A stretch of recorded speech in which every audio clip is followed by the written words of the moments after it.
We are gathered in the name of the Father, and of the Son, and of the Holy Spirit. Amen. The Lord be with you. And with your spirit. Today we celebrate the solemnity of the Lord's Ascension. Jesus' return to the Father marks the end of his public ministry and appearance to the disciples after his resurrection. But he really does not leave his disciples. Through his gift of the Holy Spirit, he accompanies them in their task of preaching the good news, even as they build communities of disciples. Today, too, is the 54th World Communication Day, which centers on its theme, that you may tell your children and grandchildren, life becomes history. My dear brothers and sisters, as we prepare ourselves to celebrate these sacred mysteries, let us call to mind our sins and ask God for pardon and forgiveness. Have mercy on us, O Lord. For we have sinned against you. Show us, O Lord, your mercy. And grant us your salvation. May Almighty God have mercy on us, forgive us our sins, and bring us to everlasting life. Amen. Glory to God in the highest.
Let us pray.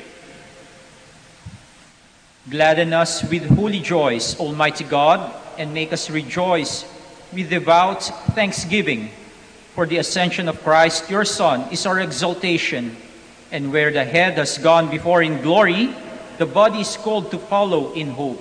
Through our Lord Jesus Christ, your Son, who lives and reigns with you in the unity of the Holy Spirit, one God, forever and ever. Amen. A reading from the beginning of the Acts of the Apostles. In the first book, Theophilus, I dealt with all that Jesus did and taught, until the day he was taken up, after giving instructions through the Holy Spirit to the apostles whom he had chosen. He presented himself alive to them by many proofs after he had suffered, appearing to them during 40 days, and speaking about the kingdom of God. While meeting with them, he enjoined them not to depart from Jerusalem, but to wait for the promise of the Father, about which you have heard me speak. For John baptized with water, but in a few days you will be baptized with the Holy Spirit.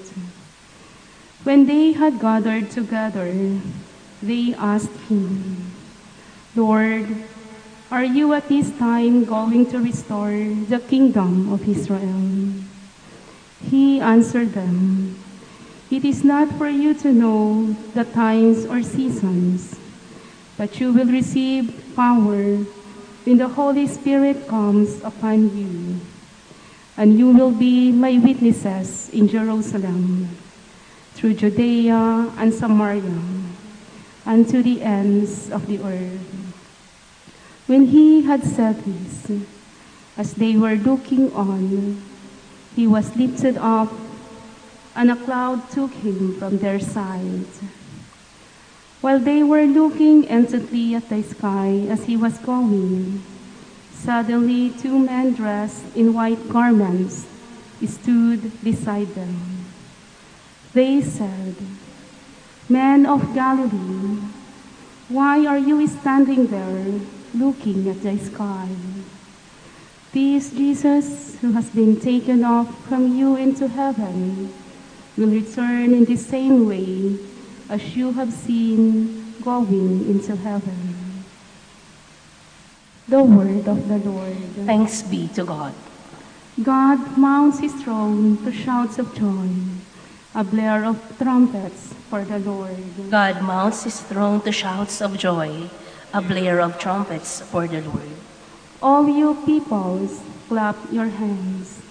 Shout to God with cries of gladness.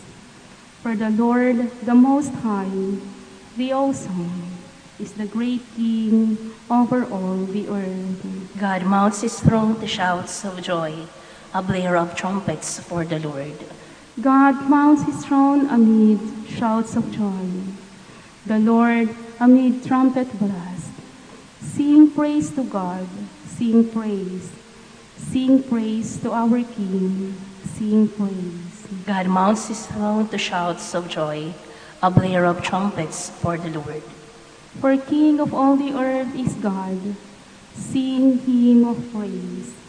God reigns over the nations, God sits upon his holy name. God mounts his throne to shouts of joy, a blare of trumpets for the Lord. A reading from the letter of St. Paul to the Ephesians. Brothers and sisters, may the God of our Lord Jesus Christ, the Father of glory, give you a spirit of wisdom and revelation, resulting in knowledge of Him. May the eyes of your hearts be enlightened, that you may know what is the hope that belongs to His call.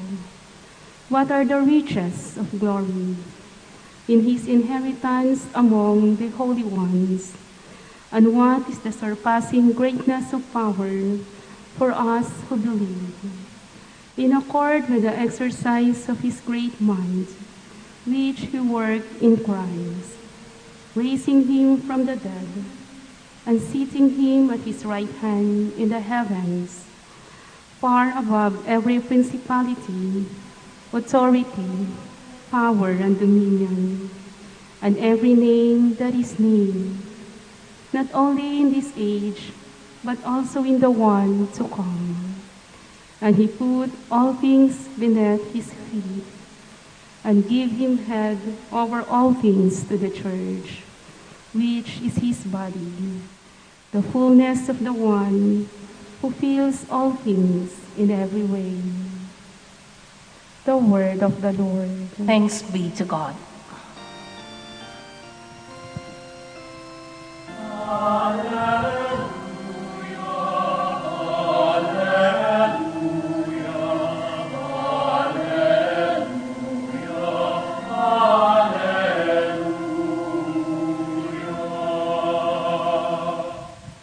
Go and teach all nations, says the Lord.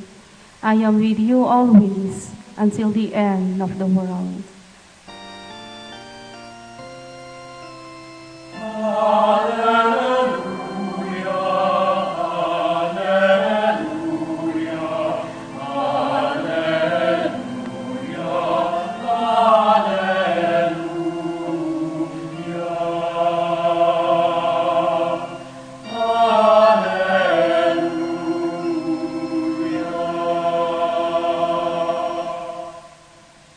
The Lord be with you. And with your spirit. A reading from the conclusion of the Holy Gospel according to Matthew. Glory to you, O Lord.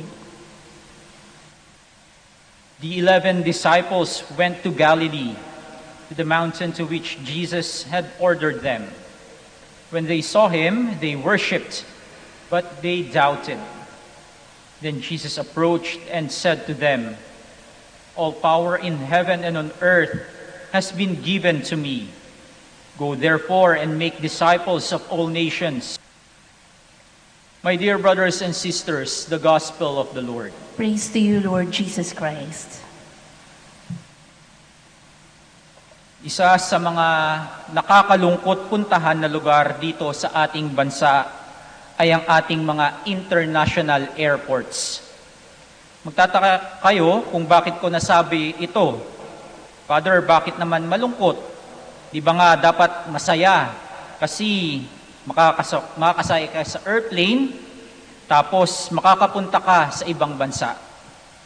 Mapupuntahan mo yung mga lugar na akala mo na hindi mo mapupuntahan.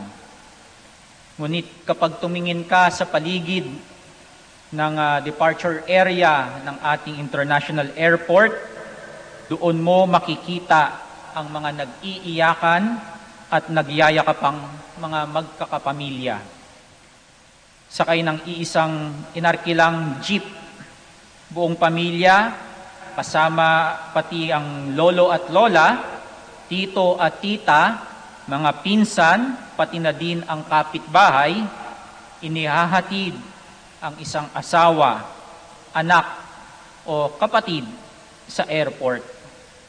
Sinasamahan hanggang sa huling pagkakataon bago ito umalis kasi mahaba-habang panahong hindi sila magkikita o di naman kaya'y ito na ang huling pagkakataong sila'y magkikita dahil maninirahan na ang kanilang kapamilya sa ibang bansa. Magyayakapan, mag-iiyakan, sasabihin ang mga bilin. Mga anak na ayaw umalis sa maigpit na pagkakakapit sa kanilang nanay o tatay habang ito'y umaatungal. Anak, babalik din ako, tahan na. Kailangan lang umalis ni mami o ni daddy para makapag-aral ka at maibigay sa iyo ang mga bagay na gusto mong na gusto mong magkaroon ka.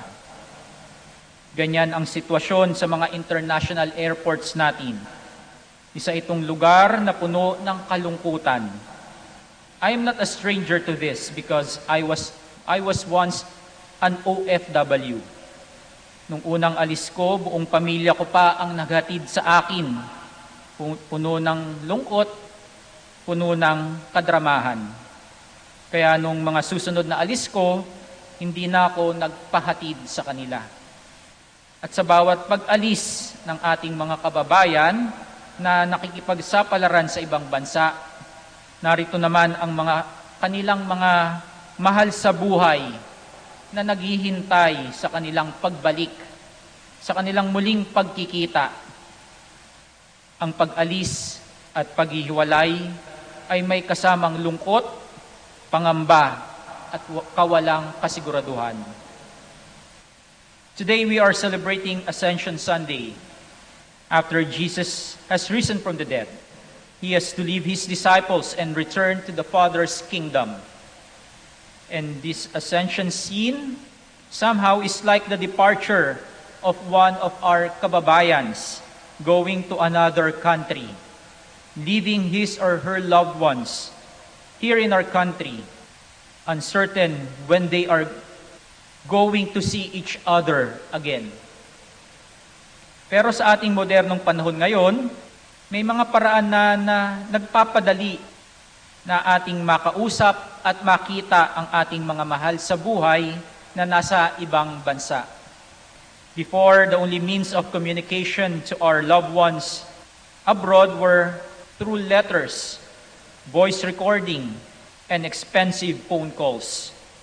But now, thanks to our advanced technology, we are able to see and talk to them face-to-face through the internet.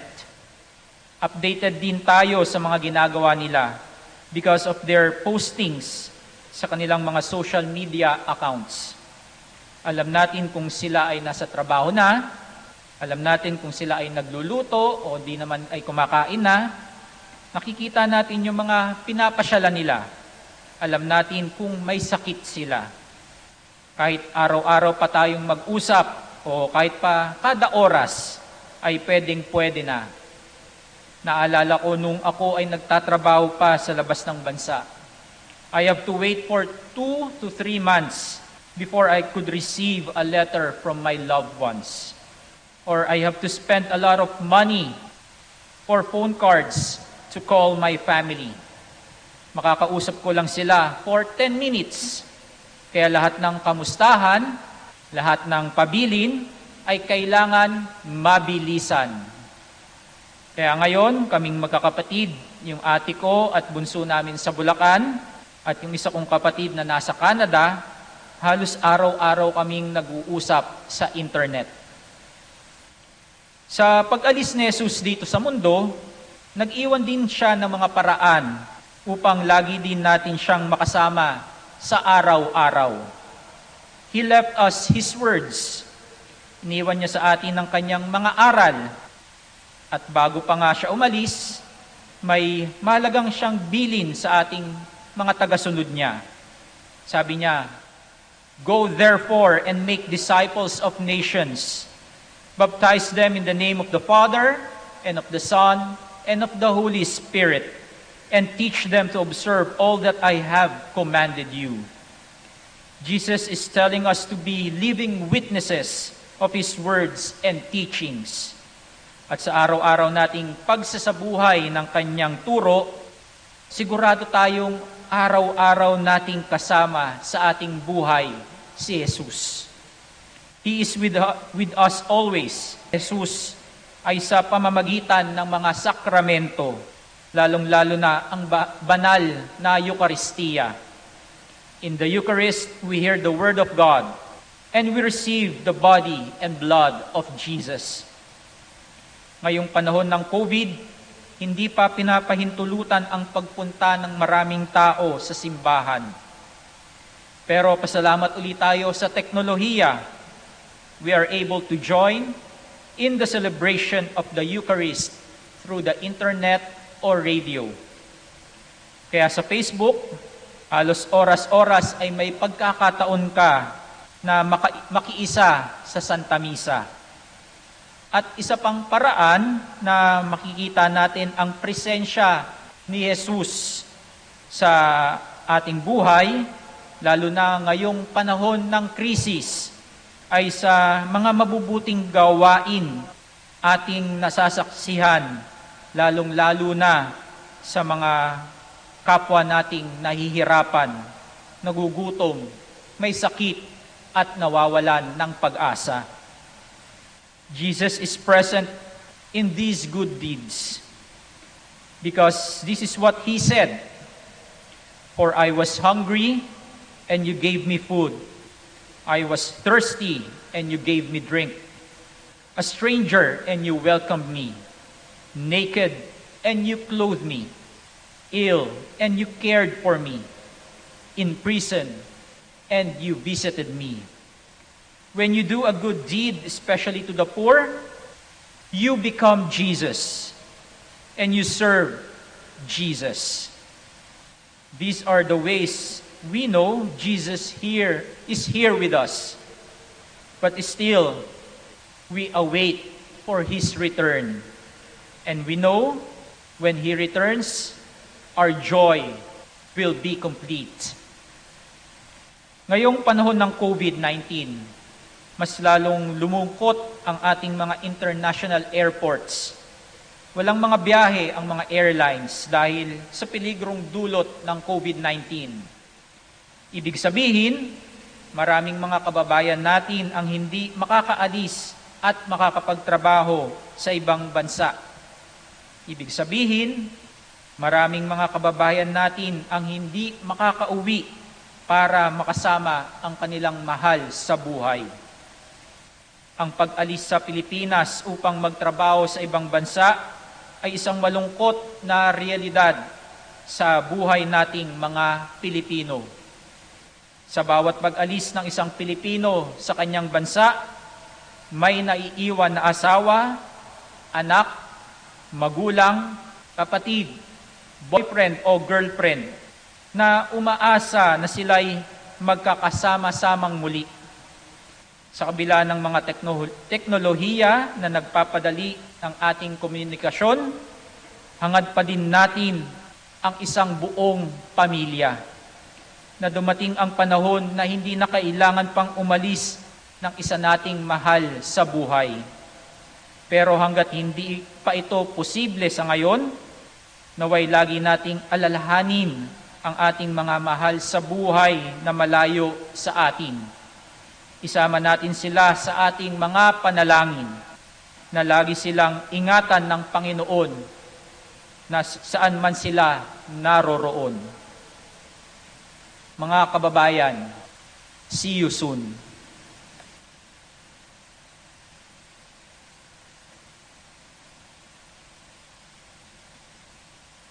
We stand and let us profess our faith in God. I believe in God, the Father Almighty, Creator of heaven and earth, and in Jesus Christ, His only Son, our Lord, who was conceived by the Holy Spirit, born of the Virgin Mary, suffered under Pontius Pilate, was crucified, died, and was buried. He descended into hell. On the third day, He rose again from the dead. He ascended into heaven and is seated at the right hand of God the Father Almighty. From there He will come to judge the living and the dead. I believe in the Holy Spirit, the Holy Catholic Church, the communion of saints, the forgiveness of sins, the resurrection of the body, and life everlasting. Amen. Jesus Christ lives forever and seated at the right hand of the Father. Through Him we pray to the Father for the needs of the Church and say, Father of glory, hear our prayer. Father of glory, hear our prayer. That the Lord may shower the Church with His gifts, and may these gifts be used for building the body of Christ. We pray. Father of glory, hear our prayer. That the Church may continue to proclaim the message of Christ through the fastest and most effective means. We pray. Father of glory, hear our prayer. That communications media may seek and contribute constructively to the propagation of all that is good and true. We pray. Father of glory, hear our prayer. Father, send your Holy Spirit to comfort the sick and the dying and to give eternal life to those who have died. We pray. Father of glory, hear our prayer. Let us pray for the urgent concerns of our community and our personal intentions. We pray. Father of glory, hear our prayer. Let us also pray for our families, friends who are celebrating their birthdays, their anniversaries. Let us also pray for them who are sick. Let us continue praying for those people in the front lines, especially the doctors, medical staff, the nurses, our military personnel, the police force. We also pray for our government leaders that they may always make a decision for the common good, especially in these trying times. We pray to the Lord. Father of glory, hear our prayer. Lord God, your Son goes back to you to share your glory. Our eyes can no longer see him, but we see him with the eyes of faith and continue to love him.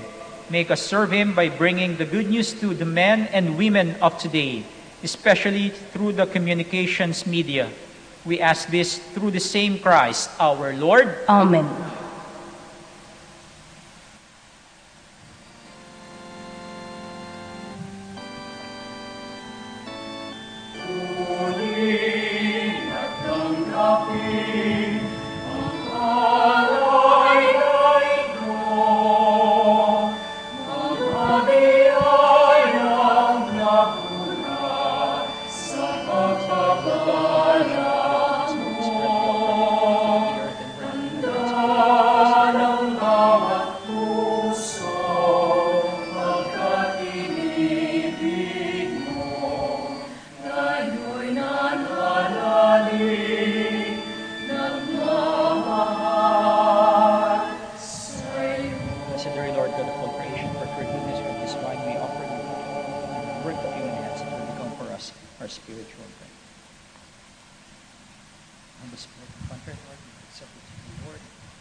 Pray, brothers and sisters, that my sacrifice and yours may be acceptable to God, the Almighty Father. May the Lord accept the sacrifice at your hands for the praise and glory of his name, for our good and the good of all his holy church. We offer sacrifice now in supplication, O Lord, to honor the wondrous ascension of your Son. Grant, we pray, that through this most holy exchange, we too may rise up to the heavenly realms. Through Christ our Lord. Amen. The Lord be with you. And with your spirit. Lift up your hearts. We lift them up to the Lord. Let us give thanks to the Lord our God. It is right and just.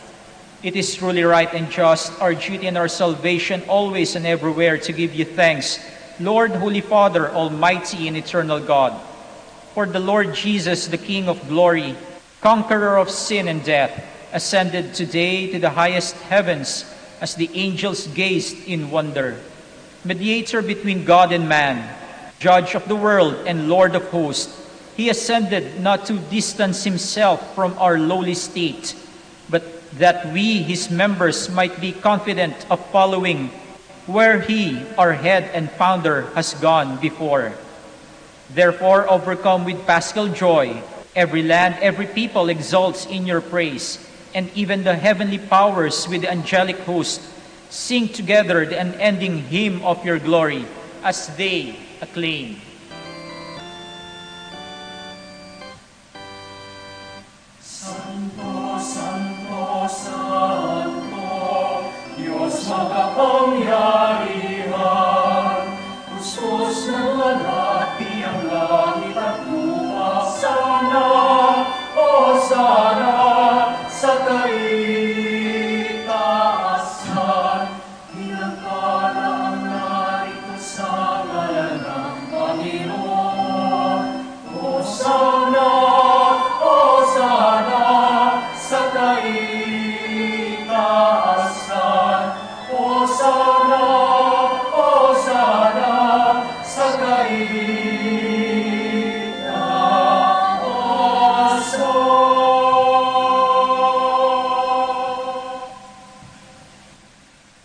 You are indeed holy, O Lord, the fount of all holiness. Make holy, therefore, these gifts, we pray, by sending down your Spirit upon them like the dewfall, so that they may become for us the body and blood of our Lord Jesus Christ. At the time he was betrayed and entered willingly into his passion, he took bread and, giving thanks, broke it, gave it to his disciples, saying, "Take this, all of you, and eat of it. For this is my body, which will be given up for you."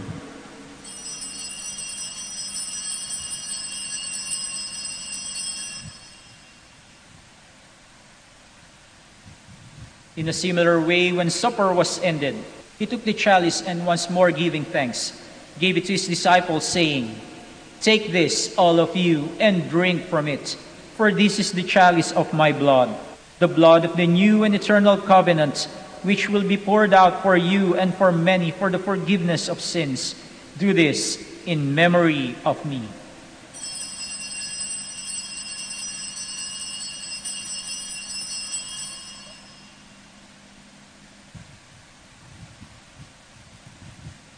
The mystery of faith.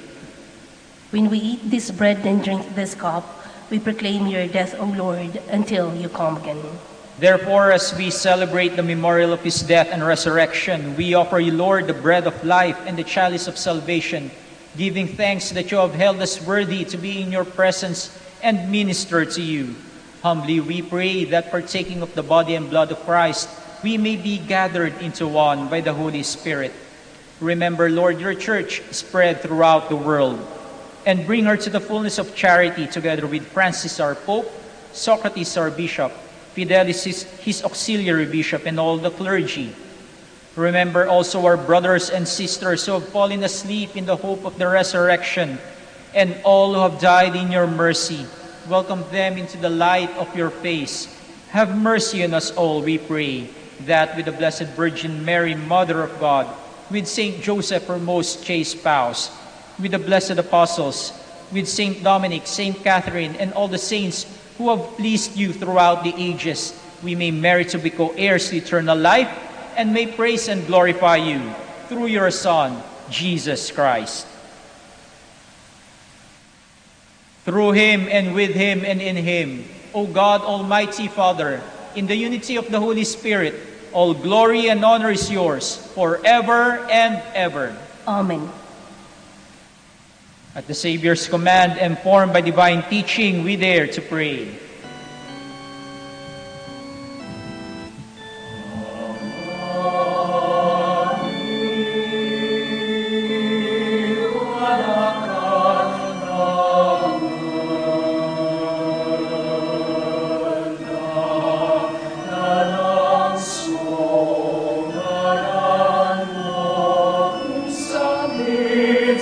Kami panaian mo.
Deliver us, Lord, we pray, from every evil. Graciously grant peace in our days, that by the help of your mercy we may be always free from sin and safe from all distress, as we await the blessed hope and the coming of our Savior, Jesus Christ. For the kingdom, the power, and the glory are yours, now and forever. Lord Jesus Christ, who said to your apostles, "Peace I leave you, my peace I give you," look not on our sins, but on the faith of your church, and graciously grant her peace and unity in accordance with your will, who live and reign forever and ever. Amen. The peace of the Lord be with you always. Your spirit. Now let us offer each other the sign of peace. Peace be with you. Peace be with you.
My dear brothers and sisters, this is Jesus Christ, the Son of Mary. He is the Lamb of God who takes away the sins of the world. Blessed are those called to the supper of the Lamb. Lord, I am not worthy that you should enter under my roof, but only say the word, and my soul shall be healed. May the body and blood of Christ keep me safe for eternal life.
Surround our mere reflections of what's within.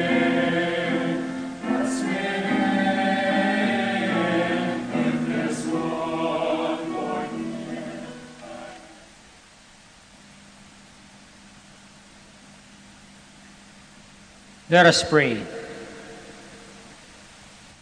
Almighty ever-living God, who allow those on earth to celebrate divine mysteries, grant, we pray, that Christian hope may draw us onward to where our nature is united with you, through Christ our Lord. Amen.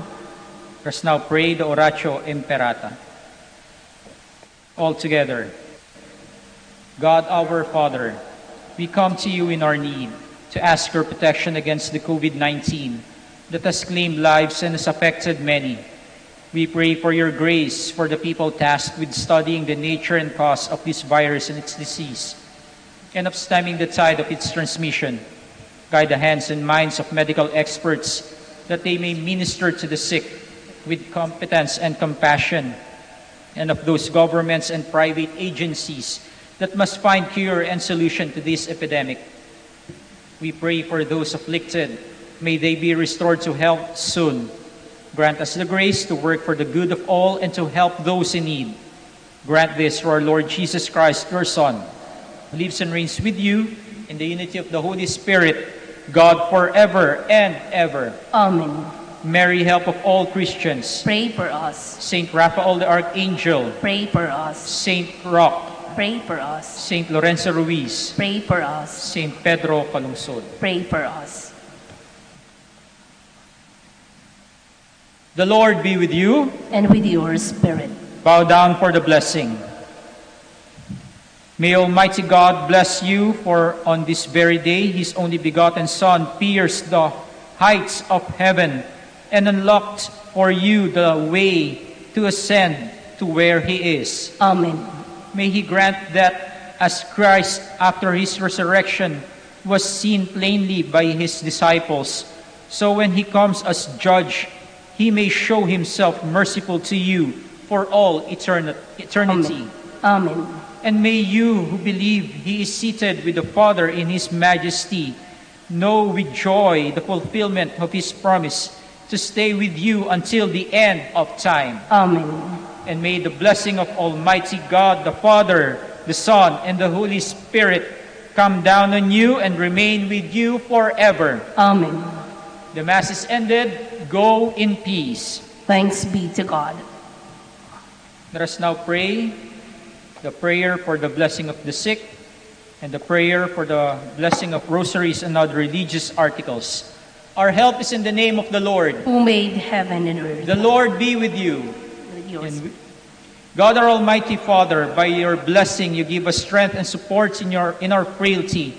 Turn with kindness toward our sick brothers and sisters. Free them from all illness and restore them to good health through the intercession of Our Lady of the Rosary of Manaoag, so that in the sure knowledge of your goodness, they will gratefully bless your holy name. We ask this through Christ our Lord. Amen. In memory of the mysteries of the life, death, and resurrection of our Lord Jesus Christ, and to the honor and glory of the Blessed Virgin Mary, Mother of Christ, Mother of the Church, Our Lady of the Rosary of Manaoag, may these rosaries, images, candles, oils, and other religious articles, and all the devotees of our Blessed Mother be blessed and made holy. In the name of the Father, and of the Son, and of the Holy Spirit. Amen. Amen.